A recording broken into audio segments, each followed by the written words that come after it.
We'll call the April 17th, 2026 meeting of the Wilson County Planning Commission into order. Anyone wishing to give testimony before this board, would you please stand and raise your right hand? I hereby affirm the testimony I give today to be the whole truth, so help me God. Say I do. I do. Thank you. We need to approve the minutes from our March 20th meeting. So moved. Second. Motion to approve, Ms. Weathers, second by Mr. Renfro. All those in favor vote aye. Aye. Those opposed? That motion will carry. We will jump right in this morning with old business. We will give everybody the opportunity to speak. We usually give the applicant the opportunity to speak first. You will be on a 3-minute timer today, so please be respectful of that. We need to be respectful of everyone's time, but we want to make sure everybody gets the opportunity to speak and be heard. With that being said, Christopher, we're ready to go if you are.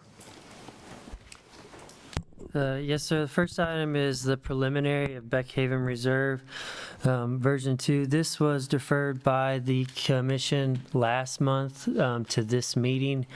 And this is 69 lots located at 10740 Central Pike. Will be the primary access point for this. This came to you with a positive recommendation with staff as the preliminary plat had met the requirements. Who's here to represent Beck Haven today? You would please state your name for the record. Good morning, Mr. Chair. Joshua Denton. I'm a land use and zoning attorney, and it's good to see you all this morning. I'm here for the developer, and we have Jeffrey Wilson, who is the engineer on this project, is here as well as some developer representatives, the Hisons. So you got passed out a letter that I sent in yesterday. It really was just additional background and color. I'm sorry it didn't get sent on to you. It's several pages, but really I think the main point we have to make today is I wasn't here for, I'm recently engaged and wasn't here for the last meeting or the concept plan. And I certainly heard the community's concerns that were stated last time and a lot of the questions that went around about that. And to the chair's point, I just would for the benefit of everybody, remind everybody that today is not really about legislative issues like is the density right for this project and those types of things. Today is a very early approval, and the applicant is seeking approval based on by right zoning. I think, Mr. Chair, you said it last time, this property's been zoned this since the zoning code was adopted.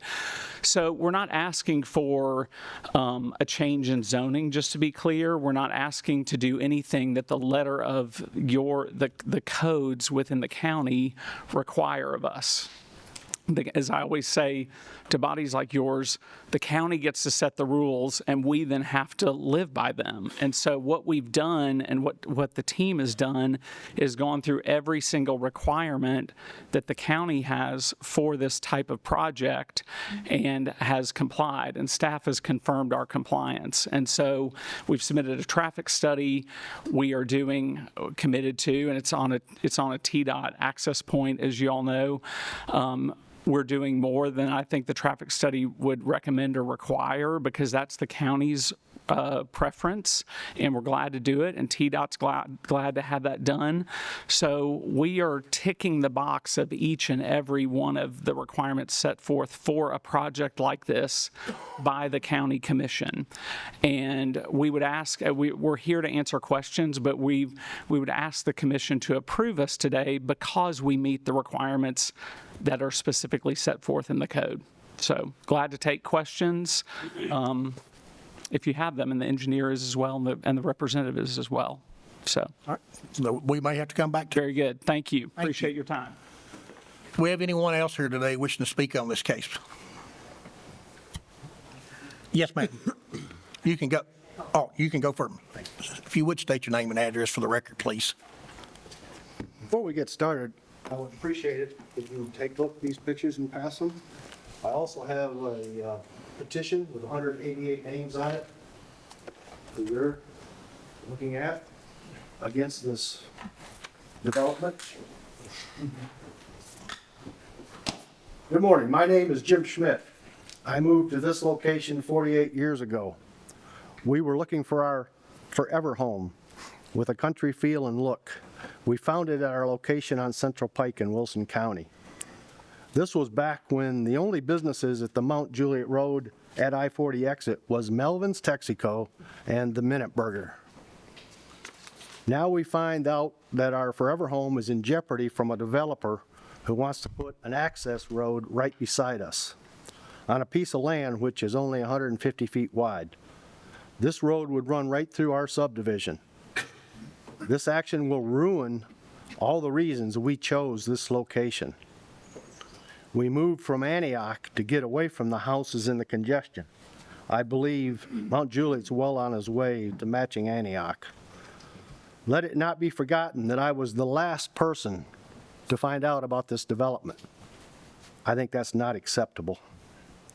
How would you feel if a road you knew nothing about was going to be built right next to your house, your yard, your kids, your pets, and etc.? I could go on.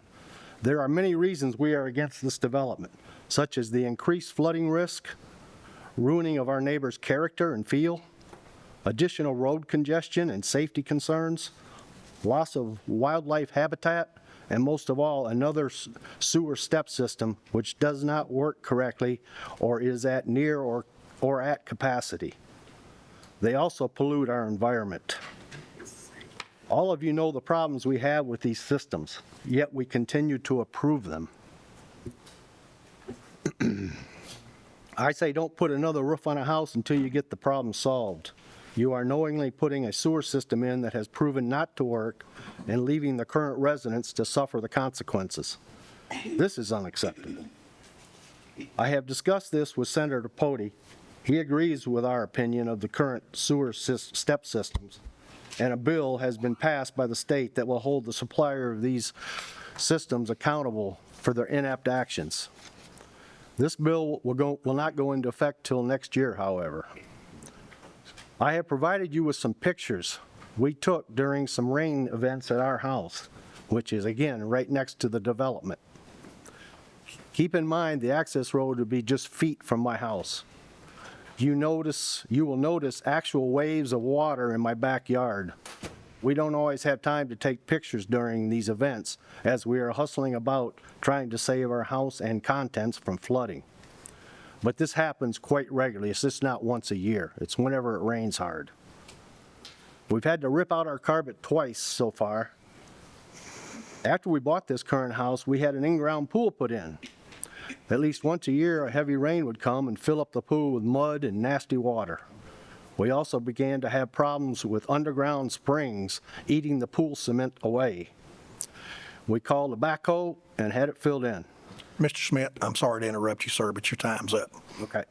And thank you. Yes, ma'am, we'll take you now.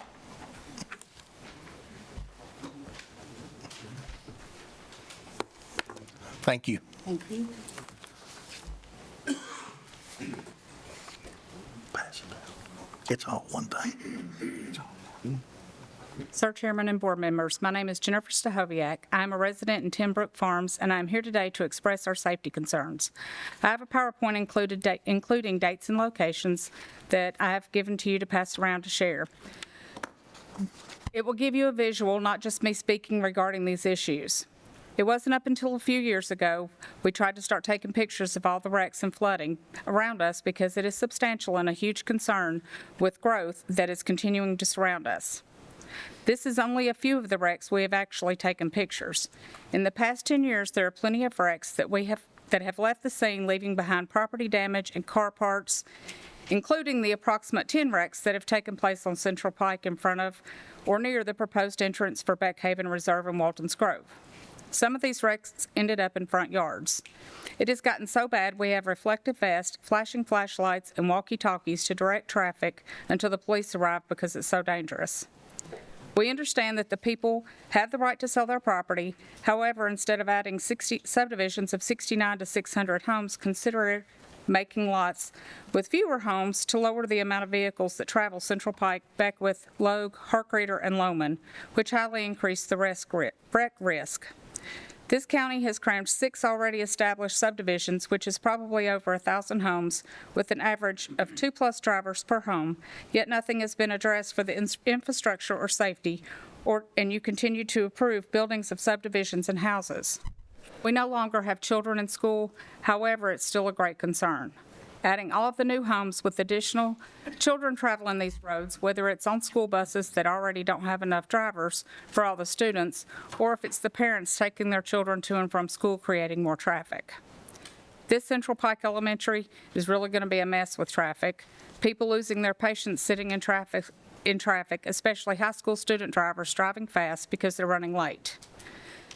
Considering our county cannot provide mandated step systems, consistent school transportation, safe roadways, and controlled flooding, could we at least stop the overcrowding resulting in the mayhem? I've lived here for 49 years, and we, the people that are longtime residents, if not lifelong residents, want to leave our existing low-density, rural, quiet residential character community, which is some of the reasons we choose this beautiful community to reside. Our constituents are asking desperately for your help and to be heard.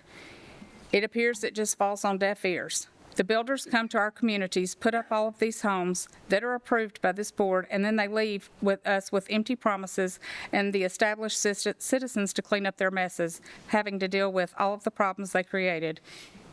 And we would get no help from other county officials. Thank you for giving me the opportunity to express our concerns. Thank you, ma'am. Anyone else wishing to speak on this case today? Yes, ma'am. Morning, thank you. My name is Sue Ladowski. I'm a 35-year property owner in Timbrook Farms. My property boards Beck Haven Reserve project. Walton's Grove subdivision is on the other side of Central Pike. There must be a more suitable and safer alternative to having this development entrance so close to a 400-plus community, not to mention the close proximity to adjacent property owners. Central Pike is already experiencing an influx of increased traffic volume from multiple new subdivisions on Central Pike over the past 10 years. Per Mayor Hutto last month, TDOT has plans to widen Central Pike. Unfortunately, the project from South Mount Juliet Road to Highway 109 is years down the line. A suitable alternative would be to relocate the primary entrance of Beck Haven Reserve onto Loman Road as to not disrupt the existing homeowners of Timbrook Farms. Also, let us not forget the other risk factors heard before this commission, the water problems, the flooding, emergency response, infrastructure, among others, before you vote in favor of this project. In closing, last month we heard from 2 members of this group, Mr. Noakes and Mr. Renfro, for motion to deny verbally, yet the members that were in favor of this project weren't subject to verbal affirmation. I would be interested, as many others in this room, would like to hear why the other commission members voted motion to approve. Thank you. Thank you, ma'am.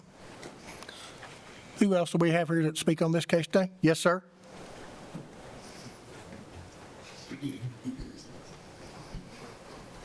Hey, good morning. Good morning. Good morning, guys. My name's Thomas Hall. I live on Seven Springs Way. Not sure back in, I think it was October, we had a meeting here, and it was decided it would not connect to Seven Springs or to, I'm not sure if there's any changes to that or not. I just want to make sure that it's not and let you know that we're still opposed if it is. Okay. Thank you, sir. Who else do we have wishing to speak on this case today? Yes, sir.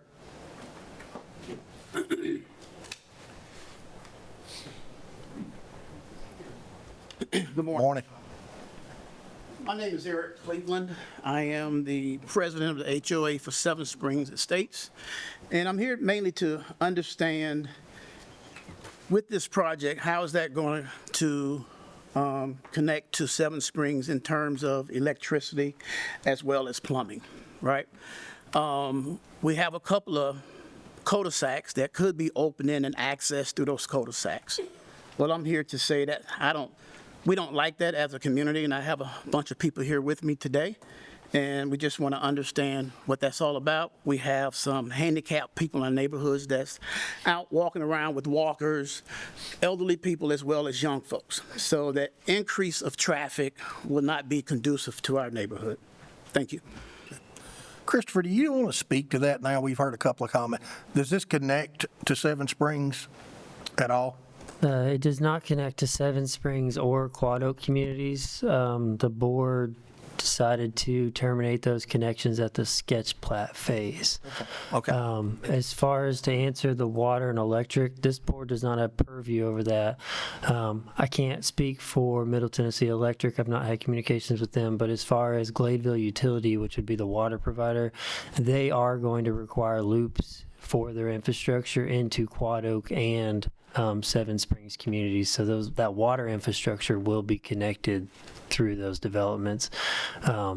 Board doesn't have a way to prohibit that, nor do I think there's a legal interest to do so. Okay, thank you. Who else do we have to speak on this case today? Yes, sir? Easy. Joe Ladowski, 35-year resident on Central Pike. Part of this proposed subdivision is going to back right up to our property, and rehashing everything that everybody's concerned about here. The infrastructure's behind, we know that.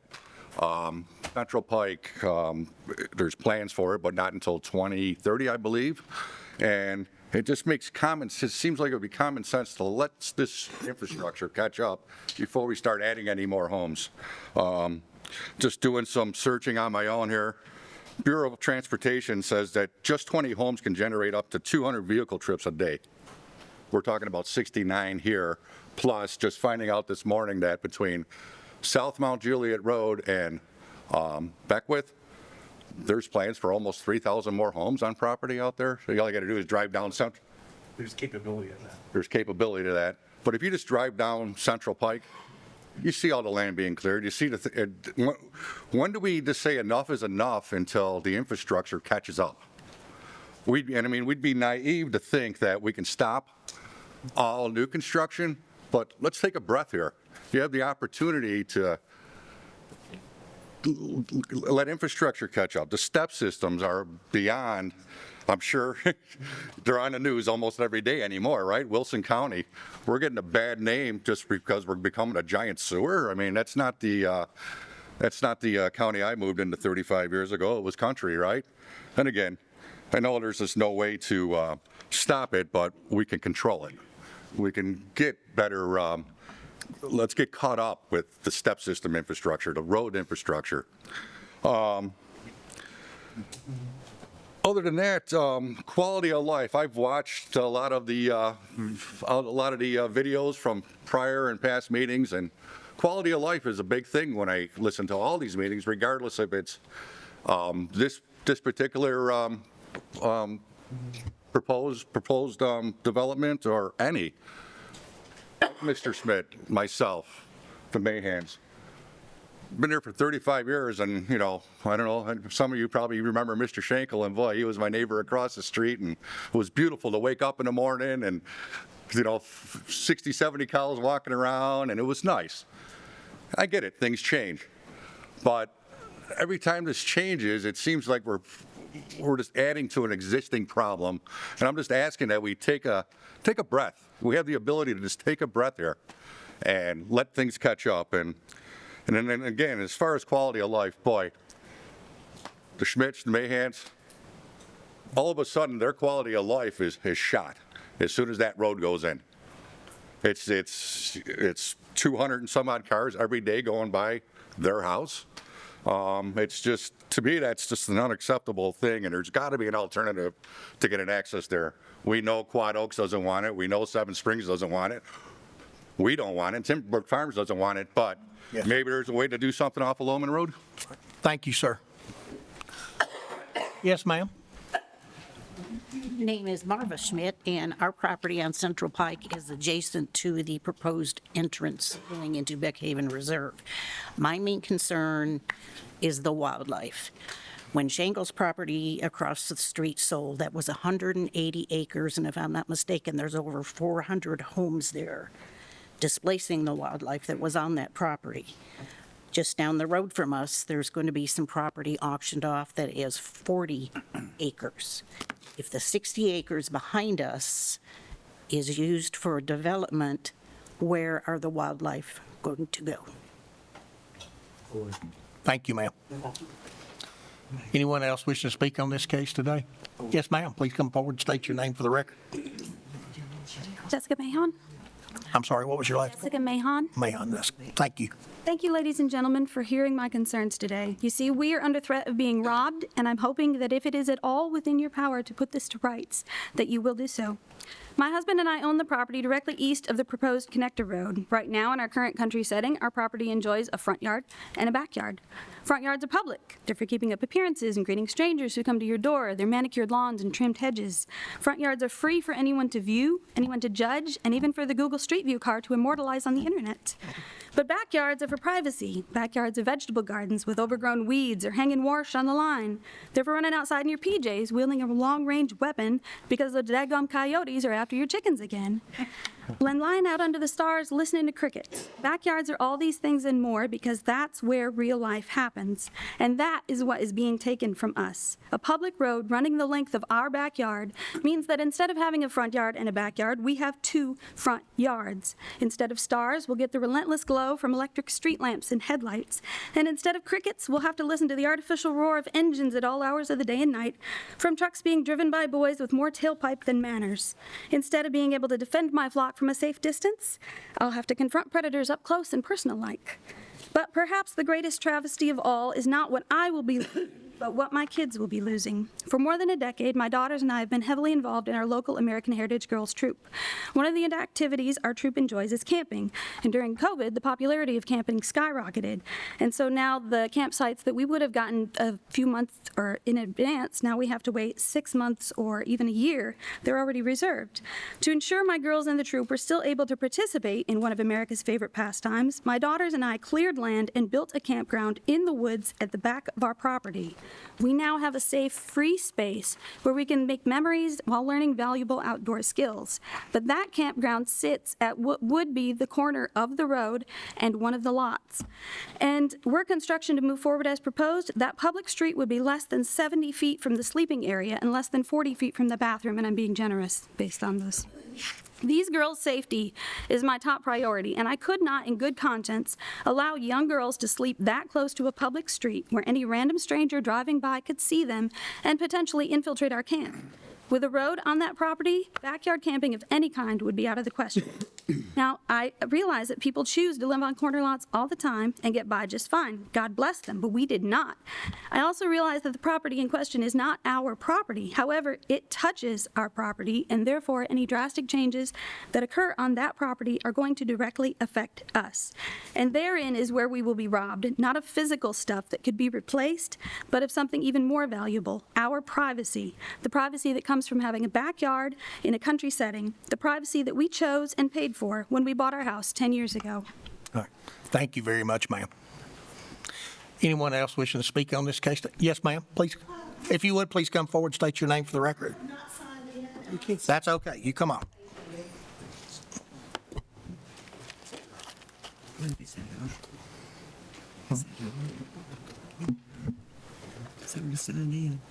If you would, please sign in when you get up there.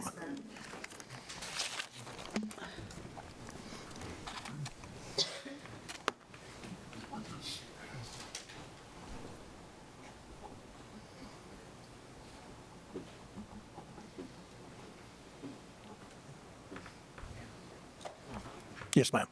Thank you, and I apologize for the delay. My name is Michelle Parks. I live in Seven Springs Estates. They're off of Logue Road in Central Pike.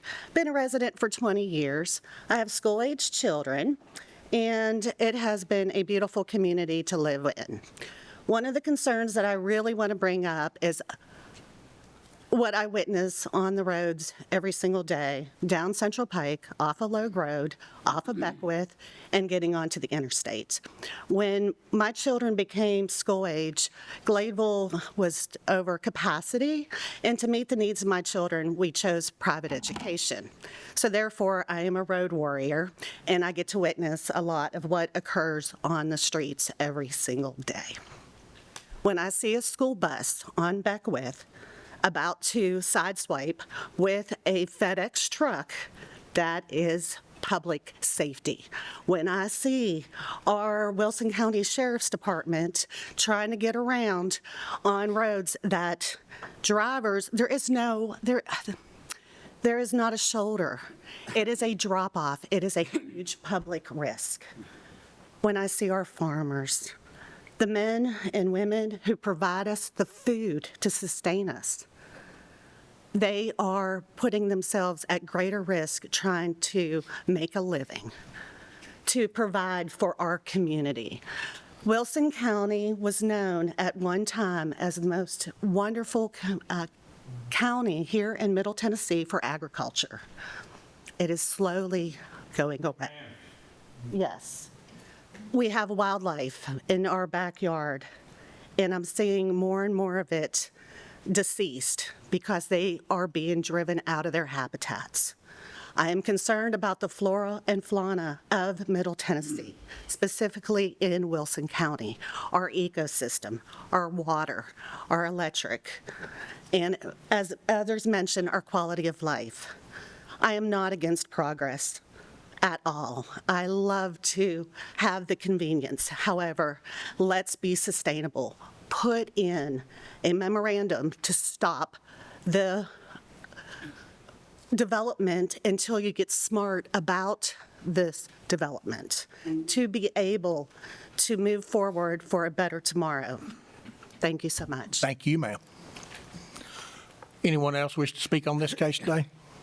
There you go.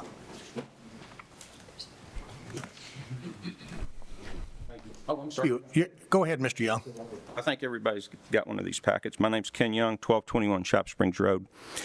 If the Beck Haven developer will insist that their operating permit for wastewater disposal includes a proportionality condition, then for this critical part of the plan, consider approval. If not, then do not approve. This project is dependent on the Locust Grove treatment facility. It services an area 7 miles across. Subdivisions are scattered throughout. Effluent is pumped to a central lagoon where treated and disinfected. It is then pumped back to disposal areas. This Locust Grove step system is like the Academy Road step system serving our new LaGuardo School. Both facilities pump effluent long distances from subdivisions to a central treatment lagoon. The effluent is pumped back to drip areas, and in the case of Locust Grove, a golf course for spray irrigation. These two facilities are identical because neither have sufficient active drip area to process their current flows. They certainly don't have capacity for additional flow. Locust Grove suffers the same affliction as Academy, the missing drip area scam. How can Beckwith overcome that malevolent defect? The same way the school did. The school obtained an operating permit stipulating equal flow. For every gallon of effluent that is pumped from the school to its lagoon, only that same amount is allowed back to school soils. This must be required at Beck Haven. Developers are not responsible for solving problems someone else created. It is not fair for this subdivision to process one drop of effluent that it did not produce. Ask this simple question. Without a proportionality permit, is there anything preventing Beck Haven from processing more effluent than it creates? This was the scheme the Water Authority tried at the new school. Adinas usurped almost $1 million tax dollars to build themselves a pipeline from their Academy Road lagoon to our new school. They intended to dispose of subdivision effluent where our elementary-aged children go to school, but they got caught. Now the school and our kids are protected, at least for a little while, by the proportionality stipulation in their operating permit. Do the same thing here. Demand proportionality in the wastewater operating permit and verify it before final approval. I will take any question. Thank you, sir.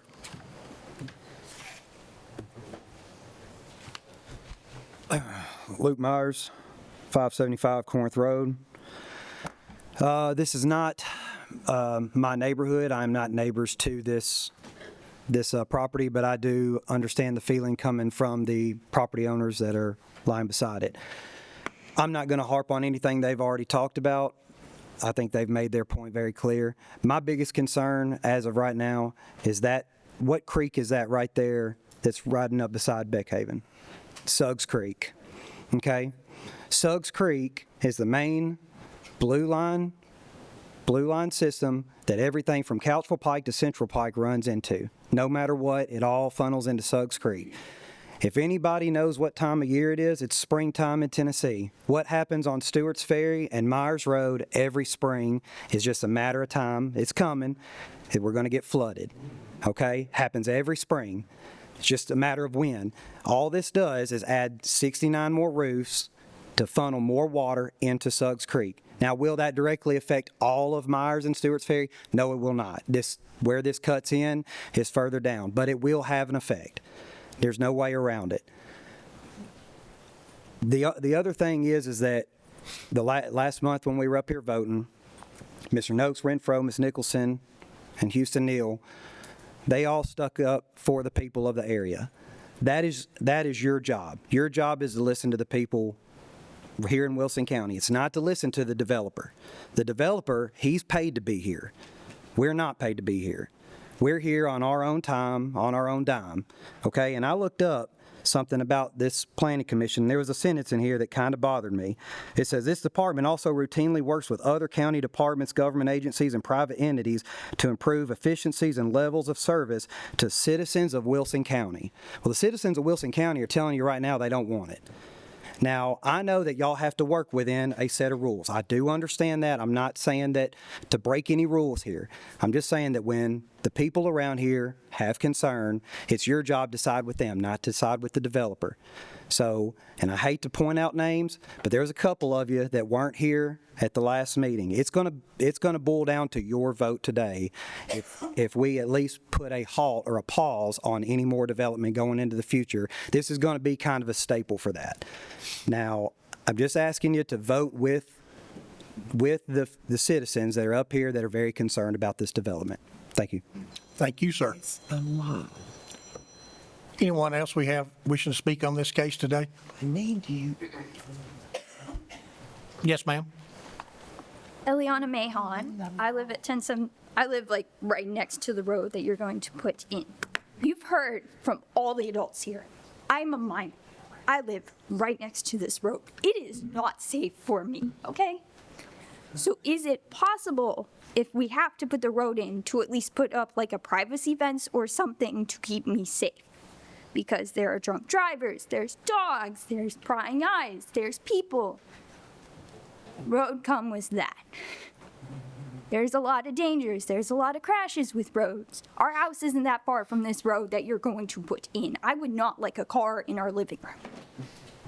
And if they have to put something there, could they put something better for the environment and the community, like a community or sensory garden, a dog walk, or maybe a nature trail?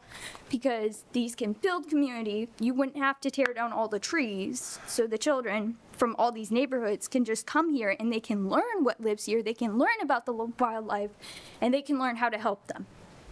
And if everything has to be maintained, so if the road does get put in, will these people maintain it to the best of their ability? Thank you. Oh, I'm not done. Oh. I'm sorry. Roads separate people. They don't help the local wildlife. We see deer and turkeys and turtles and squirrels and chipmunks all in our yard every single day. While sensory community gardens or stuff like that, that can help the wildlife. It can give them homes, and it would help the children learn. It would help with education, because these people, they get so much money. Why waste it on a road? Waste it on something that builds community, that builds connection, because I've lived here for 10 years. I haven't had a best friend next to me anywhere. I would rather have us be like Paris, where we can walk and bike everywhere. While roads are efficient, they do not help us in the long run. They do not help generations after us. They do not help the wildlife or anything like that. The cars pollute the air, there's wrecks, roads are unsafe. That's all. Thank you.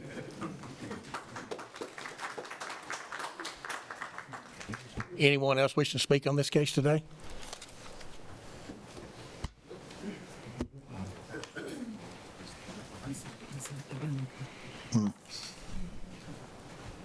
Yes, sir. Tommy Jones, County Commissioner, 14th District, Wilson County. As a commissioner, I'm elected to serve all the people, not certain groups, certain property owners. I certainly realize the property owners have a right to do as they want to with their property, and I support that 100%, whether it's folks selling the land for the actual development, the person selling the home for the access into it, or the people that are joining it, that this is totally disrupting their way of life.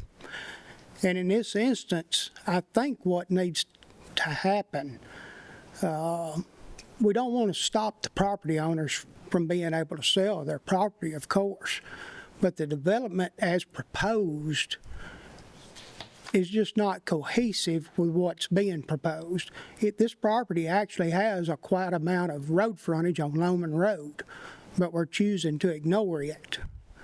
I don't know what it would require to access that, or maybe the developer could come up with a larger tract of land to make this connector road to Central Pike. I just think the project could be made into a lot better presentation and maybe be more cohesive for all the people that are involved. So, thank you. Thank you. Anyone else wishing to speak on this case today? Yes, ma'am. I didn't sign in, but I'm Marcia Lancaster, and I live on Quad Oak subdivision. And coincidentally, our backyard backs up to the common area along Quad Oak Valley and Suggs Creek Branch North. And I've taken many a pictures, didn't plan to speak, so I didn't bring any of them with me, but we have had flood after flood after flood taken over the whole common area. And that's okay, because we bought knowing that was a floodplain. What I don't want is to see it coming up any further towards my home. I don't want to see it coming up towards my neighbors' homes or people down the road from me towards their homes. And unfortunately, when you take the new subdivision and you take out all those trees, I'm talking from my heart and from what I know, that means roots are not going to be absorbing water from that area anymore. Those trees will be gone. So where is that water going to go? Our creek, our common area. I hope not my home. What about all those houses and those driveways and the garages, cement patios? All that absorption area is going to be gone. Where's the water going to go?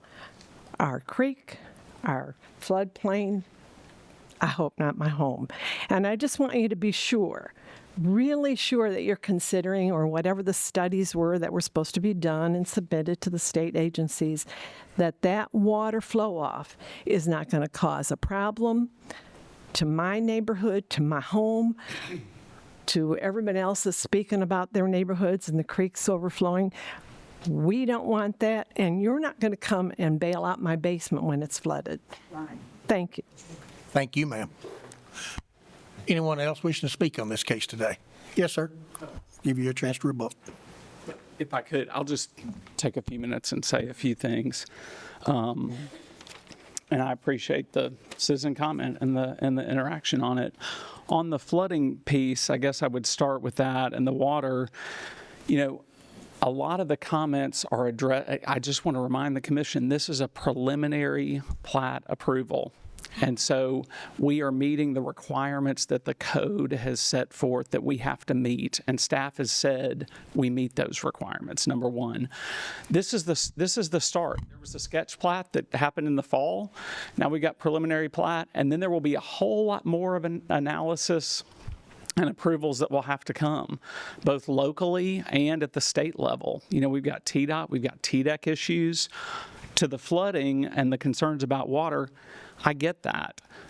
the requirements are such that the project cannot increase stormwater runoff any amount from what is already happening there. So we have to leave it in the same state or better, and it has to be designed and approved, and I think Chris would agree with that. I mean, that is part of the design process on the stormwater piece. So we have to make sure we're not increasing, and hopefully we'll make it some better based on the stormwater retention that'll be put in place for the project. So when you talk about roofs and drives and driveways, that all has to be accounted for and dealt with in the construction plans and the stormwater plans and dealing with TDEC. So those things are still to come, and that is part of the requirements for us. So on that front, on the traffic front, I go back to, I think there's a 90-page traffic study. It's somewhere in that number that was prepared by Fishbach Transportation Group to specifically look at the impact of this proposed traffic from this development, and we're meeting the recommendations, and in fact exceeding the recommendations as I understand it. I'm not a traffic engineer, but that's my understanding, because your local code says for a development of this size, you have to add a decel lane and you have to add a center turn lane no matter what. And so we're doing that. And nothing more was required, and it's a TDOT state entrance highway, and so TDOT, according to Chris, has said we'll honor that even if that's not what we would require, because that's the local request. On the entrance location, I just go back to, this is based on the parameters of this development. We're required to have one entrance, and from the sketch plat approval and working with city staff and this board, and I think Chris said it earlier, it was directed in the sketch plat approval last fall to put the entrance, to move it off of Lohman. And so here it is. The property's been acquired to put it on Central Pike. The rest of the comments, I won't try to go through all of them, but a really consistent theme, and I understand it and I'm sympathetic. I mean, I deal with land use and zoning issues all day long. That's what we do. The concerns about density and the speed of growth and all those things, that's not this commission's job. That's the county commission that sets the rules and passes the legislation that addresses what can go in your subdivision regulations and in your zoning ordinance. And so while I'm sympathetic to all those things and I understand it, your time's up. I do want to ask you one. Sure, I'd be glad to take it. You made the statement that y'all were directed to take your entrance off of Lohman Road and on the Central Pike. I don't think this board directed you to do that at all. I'll let the engineer, I think. We didn't. That never got to this board. That would happen in pre-application meetings whenever, with the initial sketch, they had the entrance on. The original sketch that was presented to you was the entrance on Central Pike, Seven Springs, and Quad Oak. There was 3 connections. I remember there. the connectors, but The reason that, because that would have made 3 entrances or 3 access points to a development, is why that was interpreted that way. We require at least 2 access points if you get to that 99th lot. Yes, sir. This development does not have it, so in the pre-application meetings that we had with the developer, the connection to Lohman Road from this, we did not see a benefit to the county in the long run as maintaining that bridge access across Suggs Creek and the additional infrastructure, and that's why that Lohman Road access was not shown on your initial sketch. Apologies for that, but I think what was then shown, if I understand it correctly, at the sketch was the current entrance. Thank you. Yes, thank you. Do we have anyone else here wish to speak on this case today? Seeing none, we'll close the public comment period, and I will ask for questions from our board. Mr. Renfro. Yes, sir. Let's get ready here. Ditto on the last meeting's comments that I made, without repeating them. I get in trouble for that. I read a lot and get in trouble, and I think a lot and get in trouble. So please forgive me as I wax on. But to build on that, developers state and quote legality, legislation, and law that we have to follow. Mr. Tommy Jones is one of those individuals that can change that. He was just up here. If you're that heartfelt, that's the people you need to talk with to help us. Because where you speak from as a homeowner is the love for your property, the love for your neighbors, the love for your land, and the love for your community. I can't find it in legislation and legality, although it's right here. I understand it. And I think the attorney that just spoke has a sense of that as well. What we need to do, though, is get our attitude in line. And a couple of observations and something I just read for one of our local sister municipalities down the street here in Chattanooga. We have what we call squatters' rights. I know this sounds like a diversion, but I'm going to get you right to it. We take better care of those people and refuse to get them out of property they don't even own than some of our own people that have been there 30 years paying taxes, 40, 50 years. We have folks that'll take care of a property for their neighbor because they can't. And in some legislative areas, they deed that property, or by all of the 7 years of taking care of mowing it, servicing it, keeping the water clean, all of that, it becomes theirs. So we have things in place that these people have voted in. Lastly, in Chattanooga, Signal Mountain and a moratorium. They just wrote this article, had on density building and stopped infrastructure and development because they're not ready yet. And somebody says, how do they do that? Well, they did.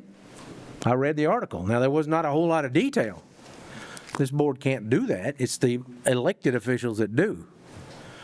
But when your hands are tied, it breaks your heart for things, but it doesn't mean you can't vote for what's right and stand for the people that are your neighbors that you live here with. So thank you, each of you, developer as well as you guys, in your comments. And I appreciate my colleagues here, because if you want to make friends and influence people, don't serve on these dang boards, because you don't have any. Okay? I mean, we're friends among ourselves, but some of us. So, I got one or two that get along with me. But thank you, Mr. Chairman. I just wanted to state that for some facts and some opinion. Thank you, sir. We have anyone else wanting to speak or any questions from our board? Yeah, I got some. There you go. Mr. Renfro, I agree with everything you said, but to kind of piggyback on that a little bit, like, we do have rules and laws that we have to follow, but like a lot of y'all's concerned, safety, we have to think of safety too. And I'm actually an engineer, so like, we have rules and things that we have to follow with our codes and so forth, but if we think a public safety is going to be a concern, we call that engineering judgment, and we can use that to kind of like basically make some decisions. And while I agree with you there, I also think safety, we have to think of those things. And like y'all said, flooding and all those as well, those seem to be like a lot of concerns in the area. And Mr. Tommy Jones, I agree with you. I feel like we can't hold the people back that want to sell, but maybe there is a solution and a better option than coming, quality of life. Like, who wants a road right between two houses there, I think there's a way to like resolve this in a way that makes kind of everybody essentially happy. I just wanted to say that, so. Thank you, sir. Any other questions or comments from our board? If y'all will bear with me a minute, the mayor's got preoccupied. Way to go, boy. It's okay. It's quite all right. If we don't have any other questions or comments from our board, I will call for a motion.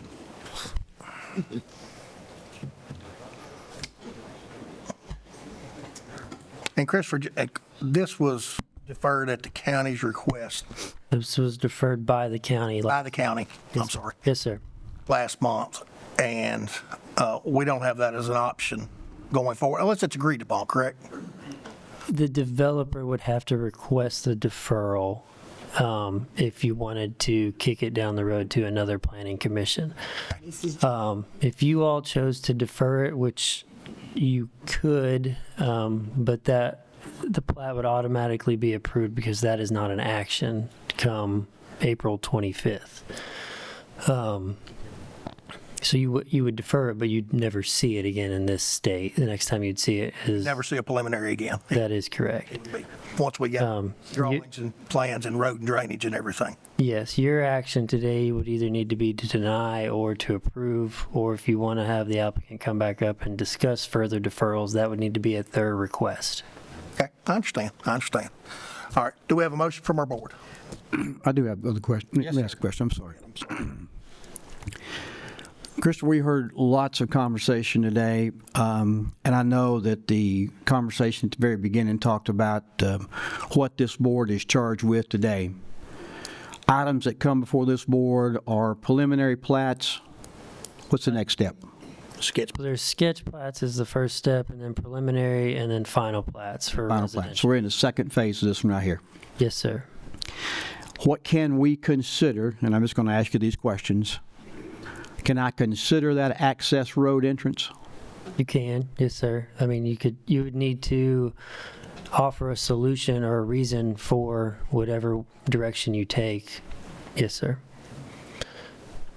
And since there's other options been talked about today, you can either state that that is the primary reason for a decision, or you can offer a solution to why it needs to be moved, in your opinion. flooding issues, can I consider those today? Yes, sir. Step systems, Chris, can I ask you this question? Does it have its own soils? Yeah. Yes, it is. Yes or no is good for me. We're in a permit renewal process, so. So nobody's getting any soils right now? Nobody's getting any step systems approved? If they have adequate soils, they are. Okay. So is this, I know we did a moratorium to get them all fixed before we started forward, at least that's what your board did. I don't believe our board approved to proceed on our end with this subdivision, but that's not you. Can I consider they don't have any soils? Step system? I don't believe so, because our statute states, or not our statute, our regulation that we put on this development is, and it's in a note in there that says the development is to be served by public sewer, and that is what you all are to consider, is that they are offering up that they're going to be served by public sewer. This board, nor does anything in our regulations dictate that that public sewer have to be the wastewater authority. The only thing you are considering is that they are going to be on public sewer. Now, I know that our only provider in the county is the wastewater authority, but that's not on you all to consider. You're just considering that they are going to be on public sewer. How they figure out that means is up to the developer and their consultant. And that gets handled before we ever do a final approval? Yeah, we would have to have a letter of agreement from the wastewater authority or whatever provider they choose. We would have to have some sort of letter of intent to serve. Yes, sir. Yeah. So I can't consider I can't consider soils. No. Traffic issues? You can. You'd need to have basis. They have submitted a traffic study, which I think warrants a lot of their conclusions that they'd come to, but you can if you wanted to offer up, or we would probably need some additional traffic shed analysis in this area to base a decision on existing traffic. Petitions? You cannot consider petitions. Those were not signed under oath, so we have no way of knowing where those individuals are and what their means were. Backyard privacy issues? No, sir. Safety on the entrances? Explain that part. As a young lady talked about a driveway being between two homes, and I understand that most driveways are, every subdivision I can think of, there's driveways between homes. So, but in this case here, I think 150 foot is what you said. So the setbacks on roads, I was out on Academy Road yesterday, and the setback from Academy Road, what is the distance that house has to be back? On Academy Road, I believe it's 40 feet off the edge of right-of-way. 40 feet, okay. So there's 150 feet in this one, so their edge of their house, or the edge of their property to the roadway would be how many feet? Well, they could actually put the edge of the right-of-way on the existing property line. This existing proposal, I believe, the gentleman that it's closest to is roughly 25 feet off the property line. So that's before it gets to the right-of-way. So it would be that 25 feet plus however addition it is from his property line to the edge of his home. We're saying 40 feet or 50? You're talking from the edge of the right-of-way, correct? Talking about from this guy's property. It'd be roughly 25 feet from the edge of right-of-way to this guy's property as the design is drawn today. And his house would have to be at least 15 foot on his property then. He has Yes, a sir. setback too. 40 feet. 40 feet, Yes. that's what I was saying. Okay, all right. Okay.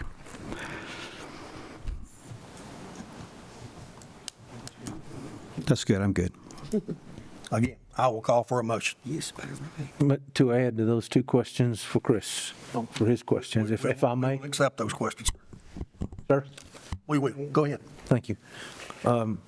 Chris, can we consider quality of life and congruency of neighborhood? You can. You're going to have to be very specific on your motion. What parts of quality of life and congruency you're talking about. As far as congruency, I don't know what you're comparing that to. Maybe existing neighborhoods or... Density versus their particular neighborhood now is not dense, I wouldn't consider it. Been out there many times. Built one that was like Nashville next to Lipscomb University, where they're 2.5 feet apart and they hand sugar out the window to each other. That's what I'm talking about, that differential. It is not in congruency with the Timbuk Falls subdivision. I'll give you that. This development is less dense than both Quad Oak and Seven Springs development, which it also abuts. So you're going to have to be very clear in that motion. That's all, Mr. Chairman.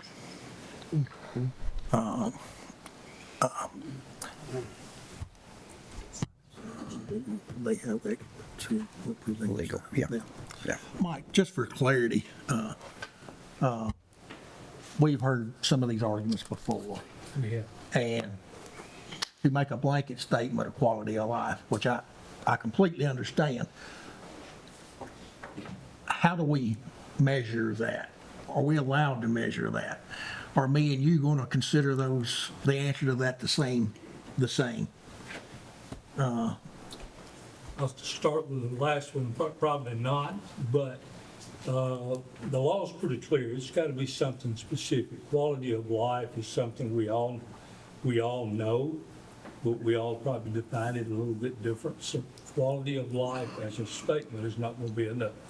I think Christopher's comment that you got to be very specific as to what part of quality of life it's interfering with, or prohibiting, or whatever. That's not the strongest point in a lawsuit, I will tell you that. Somebody, I think the mayor asked about petitions, and Christopher gave him that answer. The law is very clear. It is not a numbers thing. 140 people are opposed to it, 5 people want it. That's not the way the courts look at it. I hope I've helped to answer your question. All right, thank you, sir. Okay. We'll try this again. One more, can I- Yes, sir, absolutely. Is there a way to potentially, the access road, deny that, but not the subdivision, or is it one for all? I think what's in front of us is what we have to vote on. That's not true. I think the only way that, we don't have the ability to make them change their plan that they're presenting to us. Okay. All right, do we have a motion? I'm going to try. Mr. Chairman. Yes, sir. A motion and move that we denied based on safety due to infrastructure lacking in that area and traffic. Also on water and flooding that already exists that could be exacerbated and increased due to non-pervious land, housing, driveways, and roofs. Okay. We have a motion to deny from Mr. Renfro. Do we have a second? We have a second from Mr. Noakes. All those in favor of the motion, please raise your right. We have discussion for a second. Yes, sir. Discussion. Are those clearly defined enough issues to deny? It'll be up to the court if it goes that far, but I think that's probably what you've got today. You don't have anything any more specific than that today. Because I hear people's concern, and I know I live in a house today because somebody had the right to sell their property and build their home. And probably the people, when they built my subdivision, probably didn't care for me being there either. I understand all that. And I have compassion for these people, and I know this place is like every other place in the southeastern parts of the United States. Everybody's moving here. And so for me to balance everybody, I want to balance what these people tell me. At the same time, we represent 170,000 people here in a lawsuit as well. So I want to make sure that whatever this board does or whatever my vote is based on representing those people as well. I want the best for the people that have come today and have talked. But according to the chairman, and going with Commissioner Jones's recommendation to go back and re-look at this and make things maybe a little bit different, a little bit better, maybe that will be a happier medium for everybody with all of these issues have been concerned. I really can't do that without them starting over unless they wanted to make a motion to defer themselves. If the applicant requests deferral, you can go along with that and express to them that we'd like to see a better design or whatever. But that's really got to be their call. Their call. Got it. Okay. And I'm going to hit you up one more time, Mike. We've seen all the pictures of the flooding. I used to live on Central Pike. I know some of the traffic hindrances that are there. These people are going to be bringing forth plans designed by qualified people, I assume, that address all those issues. I'm not an engineer. We have a couple engineers on our board. I'm not an engineer. But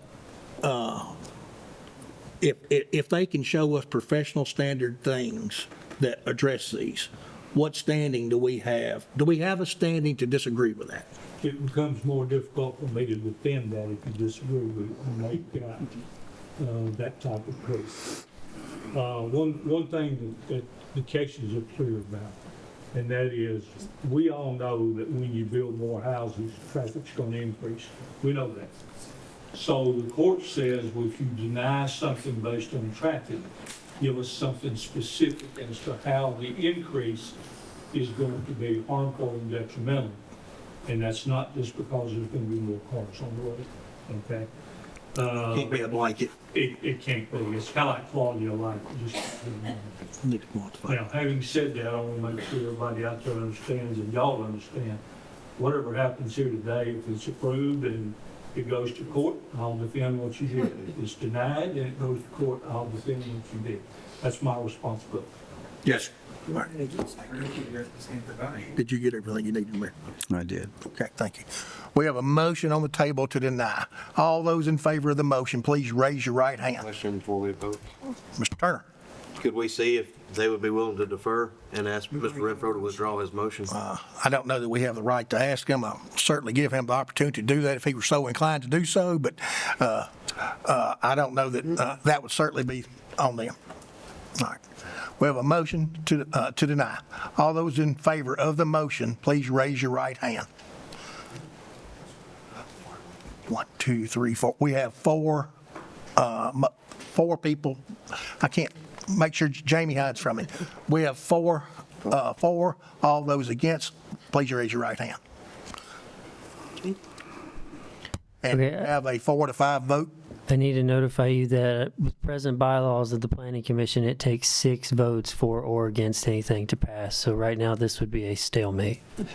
Yes. You have to either remake a motion with maybe different stipulations, or if there's no decision made here today, the plat will automatically be approved come April 25th. Okay, that motion failed. Is it appropriate to ask for another one, Council? I'll call for another motion.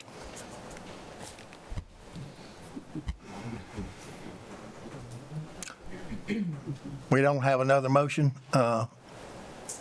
We just have to move forward with where we're at, Christopher. Okay. Okay. What does that mean? According to Christopher, that means, That means there would be no action on this plat by the planning commission, so they have 60 days from the time of their submittal, which gets them to April 25th. They can start submitting future documents to move the development forward after April 25th. okay, all right. Thank you. Thank you. We will take a 5-minute recess now. So that means it. Our meeting back to order. We're now ready for new business. First item on new business is a rezoning request. Application has been made by K&A Land Surveying representing property owners Locust Grove Investments LLC, requesting to rezone property from A1 agricultural to R1 rural residential. The property contains approximately 3.19 acres and is located at 10,800 Highway 109 North and is further referenced as parcels 17 and 18 on Wilson County Tax Map 10, Commission District 4, which is Mr. Chad Bernard. This request is, sorry, I duplicated that. The Wilson County Land Use Plan calls for low-density residential development in this general area. R1 Rural Residential District fits that description by definition. This difference in number of lots realized on this property, if other lot width and bulk requirements can be met, is a consideration when evaluating the difference in current A1 zoning and the proposed with the R1 zoning, rural residential. Using the formula found within the Wilson County zoning ordinance to calculate potential density, the proposed R1 zoning could allow up to as many as 3 single-family residential lots on this property. The current A1 zoning would allow 1 lot by calculations. In this instance, these numbers would be dependent on each lot being laid out to have adequate road frontage and to find soils areas to have standard septic systems on each lot, notwithstanding site-specific limitations. Staff has made this rezoning request available to the executive representatives of the school system, the road commission, and representatives with emergency services. The proposed rezoning is within Station 6, Old Lagardo Road, 5-mile ISO response zone for fire and emergency services. The county stormwater department has requested that the applicant and the planning commission and other interested parties be notified that the presence of sinkholes, caves, wetlands, or streams in land areas that are extremely flat, marshy, or steep may affect the development of this tract. The total number of lots realized through subdivision development. As an additional point of information, this rezoning does not appear to be near any Century Farms according to information that we have on file in the Wilson County Planning Office. With the above statements made, this request does confirm with the 2006 land use plan adopted by the county and subsequently the 2021 land use plan amendment, and the request overall would have little impact on the surrounding area. Staff can recommend approval. Thank you. Who's here to represent this case today? Mr. Keith. Brian Keith, K&A Land Surveying, 726 Park Avenue. I just want to make a few comments real quick. This property, as you're looking at it on the screen, is in 2 parcels. The northerly parcel is actually by deed in 2 tracts, 2 lots. So there is already 3 legal lots for this property. It's zoned A1, of course, and the reason for our rezoning to R1 is so that we can keep those lots and make them compliant with the county code. There's no, I have drawn up a preliminary plan. If you guys want to see it, I've got some copies here. We've got that if you want to. I've got that on the board. Just a quick, it's already 3 lots. Are you trying to move lot lines and straighten things out? We are going to move the lot lines because the old lot lines actually have encroachments on them. Okay. They're very, very old, and some things have been built. That's actually the boundary. Oh, you've got a preliminary plat, you said? Okay. Yeah, that's actually the boundary of the whole property, but at the time when we started this project, we did a boundary of the entire property and then looked into the lot design and then found out that we had this situation. But we will be moving the lot lines to some degree, but the A1 wouldn't give us the ability to do that. We only have 139,000 square feet to start with, so we would lose that 3rd lot. You've got 3 lots now. You're still going to have 3 lots. You're cleaning some lot lines up is all you're asking for. Yes, sir. Okay. But we need the rezoning in order to do that. I understand. Thank you. Anyone else here wanting to talk on this case today? Seeing none, do we have any questions from our board? Yes, sir. Mr. Renfro? So that was hard to drive around and see, so I had to go over the park right in the back to take a look at it. So just a few questions. Is this eligible or near sewer system taps? Or is this, or do you have soils in all of this? Bro, this actually has soils on it. There's enough soils to get, even though they're going to be about an acre, there's still enough soils for there's. We've had soil work already done on this property. Does it contain, second question, the home that's there that's at the point? No. You know, there's a gate and they go out and then people live out there at the very point of the, I call it a peninsula or an island or what, you know. That's a separate residence. That's past you, past these. I just want to make sure that it wasn't inclusive, okay? Are there any right-of-ways that need to be concerned with from the utilities because you're near the steam plant, Gallatin, and I've not found any. No worries about that or the water processing across the way there that. I've not found any documented easements on the property. Just a question for both of us because it's trying to clarify that. The construction SWIP is going to be tedious for you to keep out of the lake, I suppose, down on the backside of it. Are you going to go right into the swamp area because there's swamp right down there with birds and things that I've noticed and made note of from the park side? There will be some features on the property that we'll have to address when we track these lots out. Yes. One of the things too that I noticed at a property over here near 840 was down below the bridge was a sign that said this is an environmentally protected area. Is the marshland adjacent on the back side of this property on Lakeside? Has it been earmarked years and years ago for environmental protection?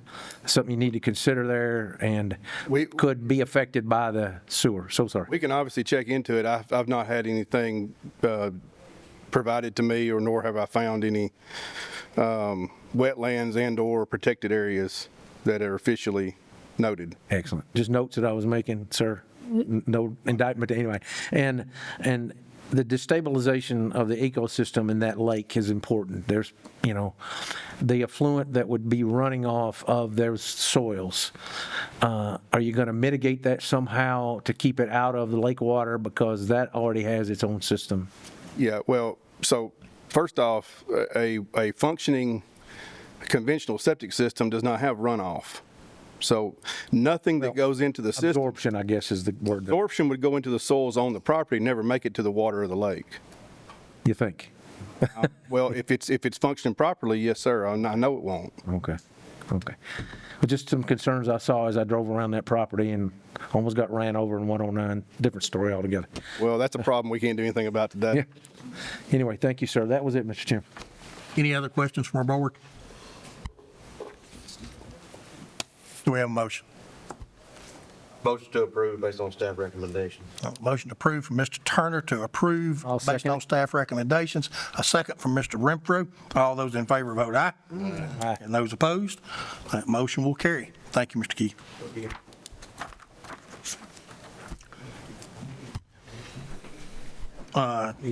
Chris, the next one is just for informational purposes, correct? Yes, and it is only for informational purposes, and that is the application that is made by Josh White, ASM Land Surveys, representing property owners Adam and Rebecca Garnold, requesting to rezone property from A1 agricultural to C2 general commercial. The property contains approximately 2.11 acres and is located at 1835 Canesville Road, and is further references parcel 158 on Wilson County Tax Map 82. This is in Commissioner 7 Terry Scruggs' district. They go to Lebanon Planning Commission. I believe their first reading is next Tuesday. And then depending on that decision, they'll have a second reading there, and then ultimately to go back before the county commission. Okay. Nothing we need to do. No action required by us at this time. No, sir. Chairman, I did have a question, though, because I went to look at it before it said no action on us. Fair enough. For Chris. Is that a dump for the rock quarry out there with all of that mound of, are they going to take that out? Or are they going to be the? The property you are referencing is the property directly to the north of the request. That is an ongoing stormwater and zoning violation, I believe. Is that correct, James? I'm sorry. The rock pile on Canesville Road, is that It looks like it has problems. it's an ongoing zoning and stormwater violation there. For the question. But it's not on this property. It is not on this property, no, sir. Good deal. Thank you, Mr. Chairman. All right, thank you, sir. We'll move straight into site plans. First site plan we have for consideration today is Friendship Christian School, which is phase one of their development located at 5400 Coles Ferry Pike. Staff can recommend approval with agreement to the Road Commission design standards on, with the developer agreeing to the minimum Road Commission design standards on Coles Ferry Pike. They're not referenced on your current plan. Also, this plan is currently 2 lots, and it's been like that for long standing. Their infrastructure that they're adding is going to go over lot lines, so I have asked the developer to combine those lots since we historically have not approved permits across lot lines, regardless of whether it's the same property owner or not. Fair enough. Who do we have here to represent this case today? Mr. Thorne. Warren Commission, Caleb Thorne, Huntland, 102 Hartman Drive. Also have from Leadership Friendship, John Shoulders, Randall Dunn, Architect of Record, Wayne Oakley, Engineer of Record, Gage Bentley. Appreciate y'all's time this morning. We're excited here to talk about Friendship. It's a great addition going on out here at the campus. Looking at removing the portables, adding a 2-story, approximately 48,000 square foot building, and between those two, connecting to the 2 buildings. In addition to that, we're doing a lot of infrastructure out here. One thing we have in mind is increase the population, concern for safety, and the peak times for drop-off, unload, and pickup. With that, we're adding over 50 new stacking spaces on site with that infrastructure, also complying with the Road Commission requirement of widening Coles Ferry Pike, which will add an increase approximately 25 spaces. With a school addition, a lot of things on our mind are sewer. So we're happy to say we have our TDEC permit that we received on Tuesday, which will be conventional septic system being added to the southwest corner. We've also consolidated the properties, gotten that recorded last week, and we'll be submitting that to Christopher with a resubmittal. With that, we're all excited about this, looking forward to it, and the opening is targeted for August of 27. Happy to answer any questions. I wished I had that good of dirt at my place. Yes, sir. Okay, thank you. Anyone else here wishing to speak on this case today? Any questions from our board? Mr. Thorne just answered. Chris said he asked about joining properties. He said they did. So no other questions, sir. You've done pretty good. That's awesome. Got to give you credit for that. Any other questions from our board? If not, do we have a motion? Motion to approve based on staff recommendation. Have a motion approved from Ms. Weathers to approve based on staff recommendation. Second by Mr. Woods. All those in favor vote aye. Aye. And those opposed, that motion will carry. Thank you, sir. Thank you for your patience. Next item on your agenda is site plan for Golden Bear 8. It's a convenience store and fuel station. This is located at 4430 Murfreesboro Road. It also has access onto Central Pike. With technical corrections, staff can recommend approval of this. As of this morning, we hadn't received our comments back. That would be the east corner of Chicken Road and Central Pike? Be the northeast corner, yes, sir.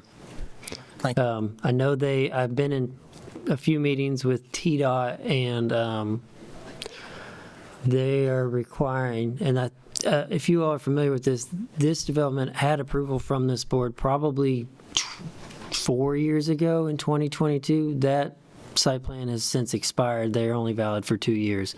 But they're back before you, but the delay in being able to pull permits, I believe, was dealing with a lot of the TDOT infrastructure that they were requiring on both of those roads. They were trying to get that. Now that they've got that worked out, they're resubmitting to re-update their site plan. Okay. Will they have access to Chicken Road and 231?